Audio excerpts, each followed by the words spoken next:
in the scorching heat of the Arizona desert in 1950, where the remnants of the Old West still lingered in forgotten corners. A story unfolded that would challenge everything people believed about human dignity and compassion. This is the tale of Aiyana, an Apache woman whose spirit refused to break despite the cruelest circumstances, and Thomas McCarthy, a weathered rancher whose lonely heart would discover that sometimes saving someone else is the only way to save yourself. What happens when two broken souls find each other in the vast emptiness of the desert? What price are we willing to pay for our humanity? This story will take you on a journey through the harsh realities of 1950s Arizona, where prejudice ran as deep as the canyon walls, and redemption came in the most unexpected form. But before we begin, leave a like, subscribe to the channel, and tell us where you're listening from.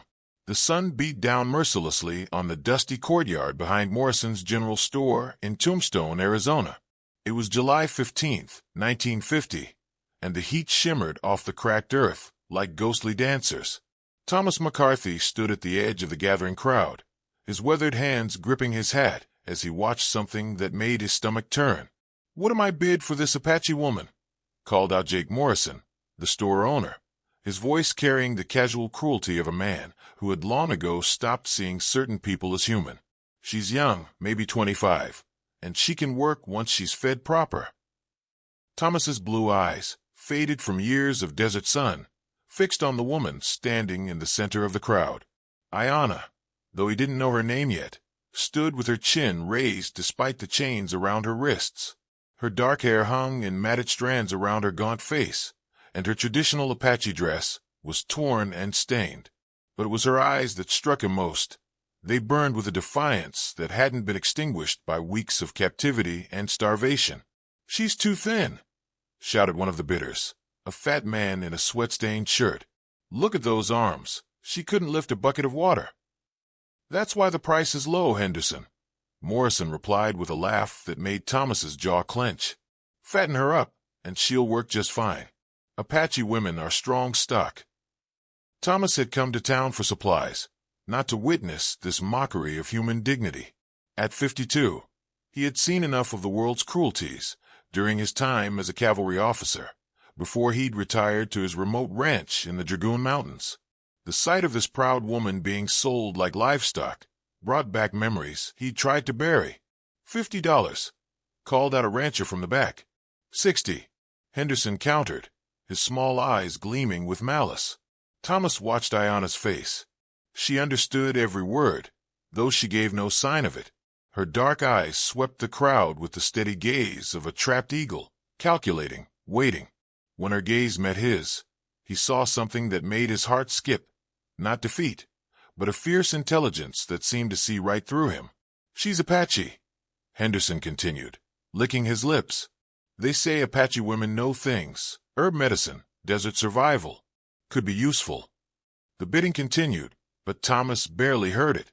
He was remembering Maria, his wife, who had died 3 years ago from consumption.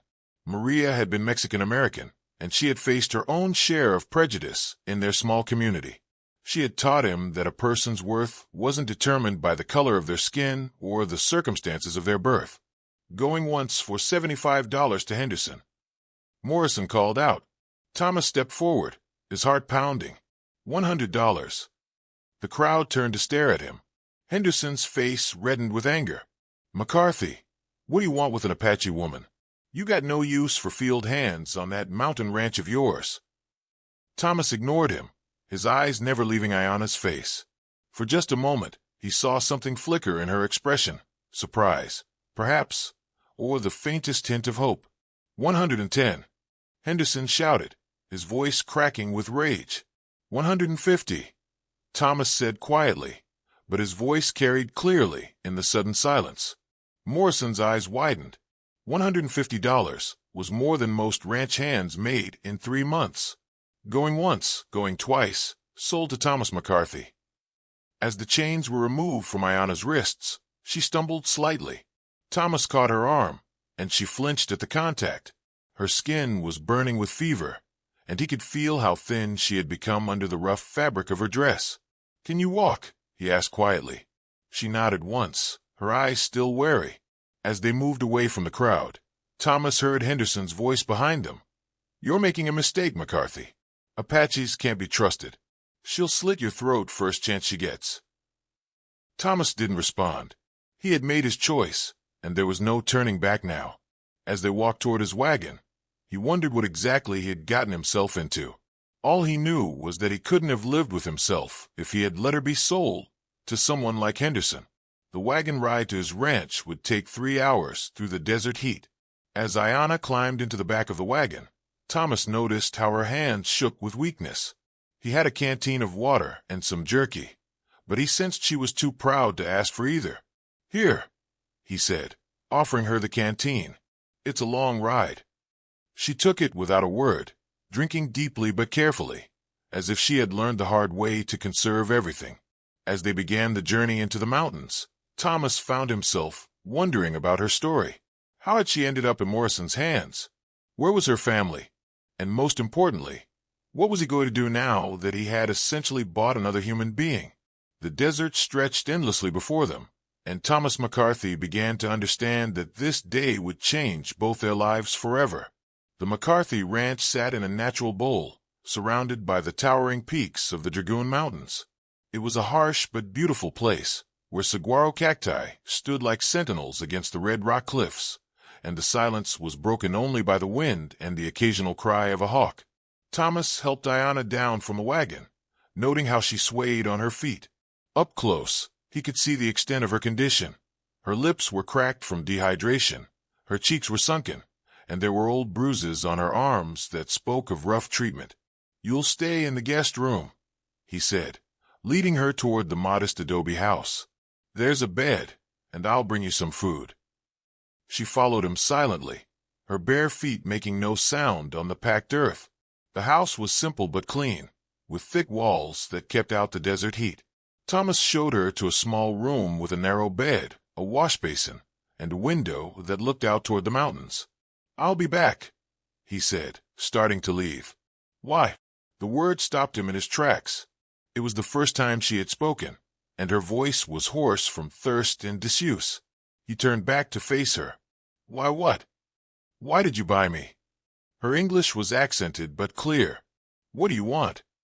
Thomas studied her face, seeing the intelligence and wariness in her dark eyes. "I want to help you get well. That's all." She stared at him for a long moment, clearly not believing him. "Men always want something." "My wife died 3 years ago," Thomas said quietly. "I've been alone since then. I saw what was happening to you, and I couldn't let it continue. That's the truth." Something shifted in her expression, though she remained guarded. "Your wife, she was Mexican." "How did you know?" "I see her things. The pottery, the weaving. Apache women recognize these things." She moved to the window, looking out at the mountains. "My people call these mountains Dzilnkasi and the mountain that stands alone. My grandmother was born in a cave up there." Thomas felt a chill run down his spine. "Your people, where are they now?" Aiyana's shoulders tensed. "Dead. Scattered.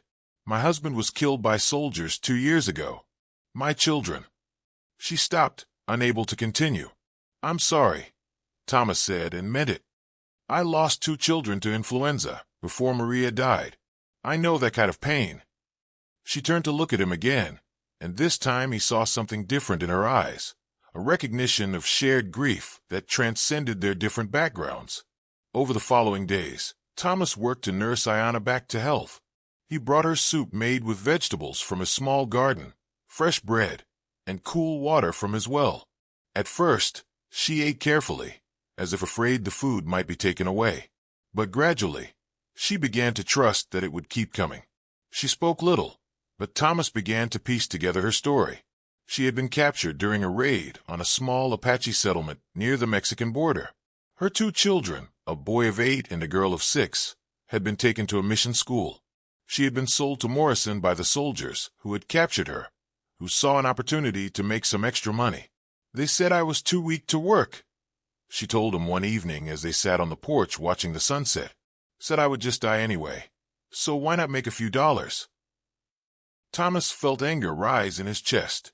"They were wrong about you being weak." "Was I?" she asked, her voice bitter. "I let them take my children. I let them chain me like an animal. You survived. That takes strength." She looked at him with those penetrating dark eyes. "Why do you care? I am nothing to you. Just another Apache woman." Thomas was quiet for a long moment, watching the last light fade from the sky.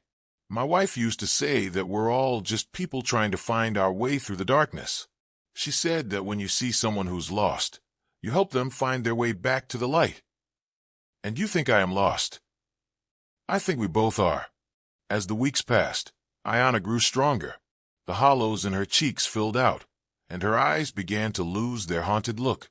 She started helping around the ranch, at first over Thomas's protests, but he soon learned that she needed to feel useful.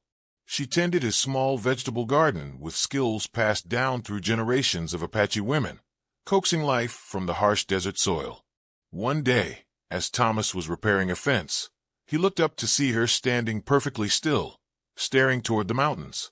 When he followed her gaze, he saw a dust cloud on the horizon. "Riders," she said quietly. "3 of them." Thomas shaded his eyes against the sun. She was right. He could barely make out the shapes, but her desert-trained eyes had seen them long before his. "Apache?" he asked. She shook her head. "White men. Armed." She paused, her body tense. "They're coming here." Thomas felt a cold dread in his stomach.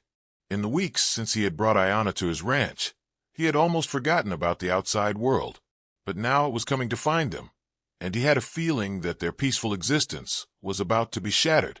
"Get inside," he said. "Stay away from the windows." But Aiyana shook her head. "I will not hide. If they want me, they will have to face me." Thomas looked at her, at the proud set of her shoulders, the determination in her eyes, and realized that the broken woman he had bought in Tombstone was gone. In her place stood someone who had found her strength again, and he knew that whatever was coming, they would face it together. The 3 riders approached slowly, their horses picking their way carefully through the rocky terrain. Thomas recognized the lead rider before they were within shouting distance, Sheriff Bill Crawford, a man whose idea of law and order often depended on the color of a person's skin and the size of their wallet. Behind Crawford rode 2 men Thomas didn't recognize, but their type was familiar enough. They had the look of bounty hunters or hired guns, men who would do anything for the right price. "Stay behind me," Thomas murmured to Aiyana, but she had already moved to his side, her chin raised defiantly. Crawford pulled his horse to a stop about 20 feet away, his hand resting casually on his gun. "Afternoon, McCarthy. Heard you made quite a purchase in town a few weeks back. What can I do for you, Sheriff?" Thomas kept his voice level, though his heart was racing. "Well, that's the thing." Crawford's smile was cold. "Seems there's been a complaint filed. These gentlemen here represent some interested parties who believe you might be harboring stolen property." One of the men behind Crawford spoke up. "That Apache woman belongs to the U.S. Army. She's an escaped prisoner." Thomas felt Aiyana tense beside him. She was legally purchased at a public auction. "I have the papers to prove it." "Papers don't mean much when the original sale was illegal," Crawford replied. "The Army's looking for her. Something about information regarding other Apache holdouts." "I know nothing about holdouts," Aiyana said, her voice clear and strong. "My people are dead or scattered. I am no threat to anyone." Crawford's eyes narrowed. "Apache woman, you'll speak when spoken to. We're here to take you back where you belong." Thomas stepped forward, his hand moving to his own weapon. "She's not going anywhere. She's a free woman now." "Free?" Crawford laughed harshly. "Apaches aren't free, McCarthy. They're wards of the government, and this one has information we need." "What information?" Thomas demanded. "She's told me about her family, her children. She's not part of any resistance." The second bounty hunter, a lean man with cold eyes, spat into the dust. "Apache women know things. Hiding places, water sources, tribal movements. The Army wants to question her properly." Thomas felt sick. He knew what proper questioning meant when it came to Apache prisoners. "She's under my protection. If you want her, you'll have to go through me." Crawford's face darkened. "Don't be stupid, McCarthy. You're outnumbered. and you're interfering with federal business. Stand aside." "No." The word hung in the air like a gunshot. For a moment, nobody moved. Then Aiyana stepped forward, her hand touching Thomas's arm gently. "It's all right," she said quietly. "I will go with them." "No." Thomas's voice was firm. "You're not going anywhere." She looked at him with those dark eyes that had seen so much pain. "You cannot fight the whole world for me, Thomas. You have done enough." "I haven't done nearly enough." Thomas turned to face Crawford. "This woman is under my protection. If the Army has questions, they can ask them here, with me present." Crawford's hand moved to his gun. "Last chance, McCarthy. Stand aside." "I don't think so." The voice came from behind the riders. All heads turned to see a man on horseback approaching from the direction of town. Thomas recognized him immediately. Judge Henry Morrison, Jake Morrison's brother, but unlike his sibling, a man known for his fairness and integrity. "Judge Morrison," Crawford said, his voice suddenly uncertain. "This is Army business." "Is it now?" The judge dismounted and walked over to the group. "Because I've been doing some research, and I can't find any record of this woman being an escaped prisoner. In fact, I found quite the opposite." He pulled a folded paper from his jacket. "This is a telegram from the Army's regional headquarters. They have no record of any Apache woman matching this description being in their custody. Furthermore, they state that they are not currently seeking any Apache prisoners." Crawford's face reddened. "That's impossible. These men have proper documentation." "Do they?" Judge Morrison looked at the two bounty hunters. "May I see these documents?" The lean man shifted uncomfortably. "They're back in town. In our saddlebags." "How convenient." The judge's voice was dry. "Gentlemen, I suggest you return to town immediately. And Sheriff Crawford, I'll be having a word with you about your investigation procedures." Crawford looked like he wanted to argue, but the judge's reputation was formidable. After a long moment, he nodded curtly. "This isn't over, McCarthy." "Yes, it is," Thomas replied quietly. "It's over." As the three men rode away, Thomas felt his legs go weak with relief. Aiyana was staring at Judge Morrison with a mixture of gratitude and confusion. "Why did you help us?" she asked. The judge smiled kindly. "Because I've been watching what's been happening to your people for too long, and I'm tired of seeing injustice masquerade as law. Besides," he added, looking at Thomas, "I've heard good things about what you've been doing here. The whole county's talking about how you've been caring for her." Thomas felt his face flush. "I just did what any decent person would do. If that were true, she wouldn't have been in that auction in the first place." The judge remounted his horse. "Take care of each other. And don't worry about Crawford. I'll make sure he understands that this matter is closed." As the judge rode away, Thomas and Aiyana stood in the fading light, both of them shaken by how close they had come to losing everything. "You would have fought for me," Aiyana said quietly. "Yes, even though it might have cost you your life." Thomas looked at her, seeing the woman who had become so much more than a responsibility. "Yes." She nodded slowly, and Thomas saw something in her eyes that hadn't been there before. Not just gratitude, but something deeper. Something that made his heart skip a beat. "My name is Aiyana," she said softly. "It means eternal blossom in my language." "Thomas," he replied. "Just Thomas." She smiled for the first time since he had known her, and it was like watching the sun rise over the desert. "I know, Thomas. I have known for weeks now." As they walked back toward the house together, Thomas realized that somewhere in the process of saving her, she had saved him too. The loneliness that had haunted him since Maria's death was gone, replaced by something he thought he would never feel again. Tomorrow would bring new challenges, but tonight, under the vast desert sky, two souls who had found each other in the darkness were finally walking toward the light. 3 months had passed since the confrontation with Crawford, and the McCarthy ranch had transformed into something neither Thomas nor Aiyana could have imagined. The vegetable garden flourished under her care, producing more food than Thomas had ever managed alone. She had taught him Apache techniques for water conservation and plant cultivation that had been passed down through generations of desert dwellers. But the changes went deeper than agriculture. The house that had been silent for 3 years now rang with quiet conversation, shared meals, and the comfortable sounds of two people building a life together. Thomas had never expected to feel whole again, but Aiyana's presence had filled spaces in his heart he thought were permanently empty. One evening, as they sat on the porch watching the sunset paint the mountains in shades of gold and crimson, Aiyana spoke about something that had been weighing on her mind. "I received a letter today," she said quietly, "from the Indian school in Phoenix." Thomas felt his stomach tighten. "About your children?" She nodded, her hands trembling slightly as she held the envelope. "They are alive. Miguel is 10 now, and Rosa is 8. They want to know if I am coming for them." Thomas reached over and took her hand. "What do you want to do?" "I want to see them," she said, tears starting to flow. "But I am afraid. They have been told that their mother is dead. They have been taught to forget their Apache heritage, to speak only English, to be ashamed of who they are." "Then we'll remind them who they are," Thomas said firmly. "We'll bring them home." Aiyana looked at him with surprise. "Wait, if you'll have me," Thomas said, his voice gentle but determined. "I know I can't replace their father, but I can love them.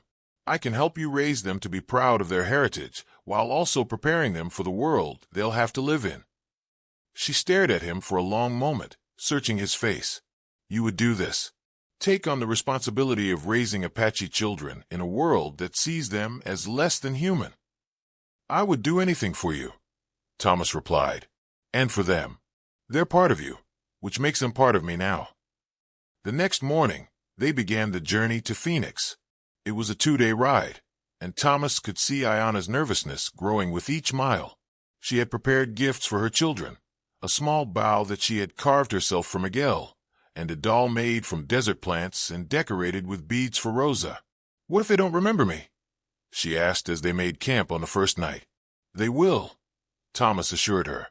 "A child never forgets their mother's love." The Indian school in Phoenix was a forbidding place, a collection of stark buildings surrounded by high walls, designed to strip away every trace of Native American culture from the children inside. Thomas felt his anger rise as they approached the main building, but he kept his emotions in check for Aiyana's sake. The superintendent, a thin man named Peterson, greeted them with barely concealed disdain. "Mrs. I'm sorry, what should I call you?" "Aiyana McCarthy," she replied, taking Thomas's surname naturally. "I've come for my children." Peterson's eyebrows rose. "Your children have been here for 2 years. They've made excellent progress in their education and Christian instruction. It would be disruptive to remove them now." "They're her children," Thomas said firmly. "She has every right to take them." "Actually," Peterson replied smugly, "the children are wards of the state. Their mother was declared dead. Even if she weren't, Apache parents have no legal rights over children in federal custody." Thomas felt his temper flare, but Aiyana placed a gentle hand on his arm. "May I see them? Just to see them?" Peterson considered this, clearly enjoying his power over the situation. "I suppose there's no harm in a brief visit, but don't expect them to remember you. They've been taught to put their savage past behind them." The children were brought to a small visiting room. Thomas's heart broke as he saw them. Miguel, now tall for his age with his hair cut short in the white man's style, and Rosa, who had lost the baby fat from her cheeks, but still had her mother's beautiful dark eyes. They stood stiffly, clearly uncomfortable and confused. Miguel spoke first, his voice carefully modulated in the way the school demanded. "Sir, we were told our mother is dead. Who is this woman?" Aiyana's composure cracked slightly, but she held herself together. She knelt down to their level and began to speak in Apache, her voice soft and filled with love. The effect was immediate. Rosa's eyes widened, and her hand flew to her mouth. Miguel took a step back, his carefully constructed facade crumbling. "Mama," Rosa whispered in Apache. Peterson stepped forward angrily. "English only. You know the rules." But the children were no longer listening to him. Rosa ran to her mother, throwing her arms around her neck. Miguel stood frozen for a moment, then slowly approached, as if afraid she might disappear. "I thought you were dead," he said in Apache, his voice breaking. "I am here now," Aiyana replied, holding both children close. "I am here, and I will never leave you again." The reunion was interrupted by Peterson's angry voice. "That's enough. Children, return to your dormitories immediately." But Thomas stepped forward, his hand moving to the legal documents he had brought. "Actually, Mr. Peterson, I think you'll find that these children are coming with us." Peterson snatched the papers and read them, his face growing pale. "This is impossible. How did you get a court order?" "Judge Morrison in Tombstone has a long reach," Thomas replied. "He was quite interested in the legal irregularities surrounding these children's placement here." 3 hours later, after signing numerous documents and enduring Peterson's furious protests, the family of four rode away from the Indian school. Miguel and Rosa rode double with Aiyana, clinging to her as if they were afraid she might vanish again. That night, as they camped under the stars, Aiyana told her children the story of what had happened to her, how Thomas had saved her, and how they had found each other. She spoke in Apache, helping them remember words they had been forbidden to use. "Will he be our father now?" Rosa asked, looking at Thomas with curious eyes. Thomas looked at Aiyana, waiting for her to answer. She smiled and took his hand. "If you want him to be. He has already shown me more kindness than I ever thought possible from a white man." Miguel, still wary but beginning to trust, looked at Thomas directly. "Will you teach me to be a rancher? To take care of the land?" "I'll teach you everything I know," Thomas promised. "And your mother will teach you things I could never learn. How to read the desert, how to find water, how to live in harmony with the land." As they continued their journey home, Thomas marveled at how completely his life had changed. A year ago, he had been a lonely widower, existing rather than living.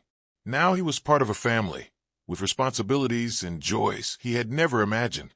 When they finally reached the ranch, Aiyana stood for a moment looking at the house that had become her home. "I was sold because I was too weak," she said quietly. "But you fed me, and I became strong. You gave me back my children, and now I am complete." Thomas looked at his new family, at Aiyana, whose strength and dignity had taught him what real courage looked like, at Miguel, who was already exploring the ranch with eager eyes, at Rosa, who had fallen asleep in her mother's arms, safe at last. "We fed each other," he said. "We all needed something, and somehow we found it together." As the sun set over the Dragoon Mountains, painting the sky in brilliant oranges and purples, the McCarthy family stood together on the porch of their desert home. They had all been broken in different ways, but they had found healing in their shared love and respect for each other.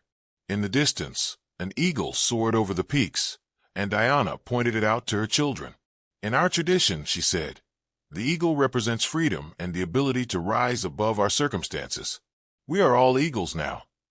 Thomas put his arm around his wife, for he had married her in a simple ceremony performed by Judge Morrison the week before, and watched his children play in the dust of the courtyard. They would face challenges ahead, he knew. The world was not always kind to mixed families, especially those that crossed racial lines. But they would face those challenges together, as a family, and that made all the difference. The Apache woman who had been sold because she was too weak had found her strength. The lonely rancher who had lost his way had found his purpose. And two children who had been told to forget their heritage had found their way home. In the vast desert of Arizona, where survival itself was a daily miracle, for people had discovered that the greatest miracle of all was the capacity of the human heart to love, to heal, and to create new life from the ashes of the old. 5 years later, the McCarthy Ranch had become a model of successful desert farming, with visitors coming from across the territory to learn Aiyana's techniques. Miguel had grown into a skilled horseman and rancher, equally comfortable in both Apache and Anglo cultures. Rosa had become the unofficial teacher for the few Apache children in the area, helping them maintain their language and traditions, while also preparing them for life in the modern world. Thomas and Aiyana's marriage had produced a daughter of their own, little Maria, named for Thomas's first wife. She grew up speaking both English and Apache, a bridge between two worlds. The story of the Apache woman who was sold because she was too weak, and the rancher who decided to feed her, became a legend in the Dragoon Mountains. A reminder that sometimes the greatest strength comes not from domination, but from compassion, and that the most profound victories are won not through conquest, but through the simple act of seeing the humanity in another person. In a world that often seemed determined to divide people by race, culture, and circumstance, the McCarthy family had proved that love, respect, and shared purpose could overcome any obstacle. They had taken something broken and made it whole, something lost and helped it find its way home. And in the end, that was the greatest miracle of all. If you like this story, leave your opinion in the comments and, of course, leave a like and subscribe. Turn on the notification bell so you don't miss any videos. Big hug and see you soon.